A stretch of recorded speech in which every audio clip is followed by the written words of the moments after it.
はい、最後数曜中がなびら。皆さんこんにちは。沖縄県知事の玉城デニーです。沖縄ハワイクリーンエネルギーワークショップの開催にあたりご挨拶を申し上げます。沖縄県とハワイ州は2010年6月に沖縄県、ハワイ州、米国エネルギー省、日本国経済産業省の4社による沖縄ハワイクリーンエネルギー協力覚書を調印して以来、クリーンエネルギーの導入に向けた協力関係を築くとともに、ワークショップをはじめ多くの取り組みを双方で実施するなど、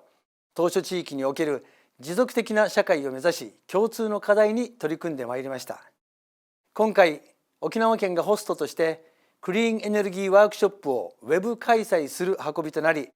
参加者の皆様をお迎えできることを大変光栄に思います。参加者の皆様におかれましては、この機会を通じて最新の技術ノウハウの取得や人的ネットワークの発展へとつなげていただけますと幸いです。さて、沖縄県では SDGs の取り組みの中で重要な分野である気候変動への対応を図るため、2050年の将来像としてエネルギーの脱炭素化を目指しております。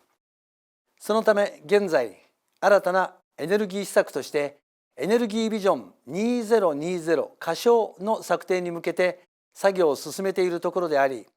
今後はこのビジョンに基づき再生可能エネルギーのさらなる導入拡大に取り組むことにより、低炭素で災害に強い沖縄らしい島嶼型エネルギー社会を実現したいと考えております。沖縄県としましては、再生可能エネルギーの導入拡大を図るため、ハワイ州との技術交流や意見交換を通じ、本県のエネルギー施策の充実及び民間事業の促進を図りたいと考えています。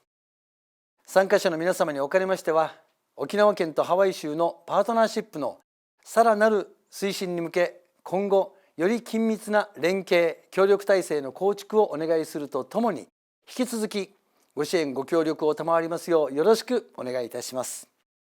結びに、本ワークショップにご参加の皆様のますますのご健勝ご活躍を記念申し上げ、ご挨拶といたします。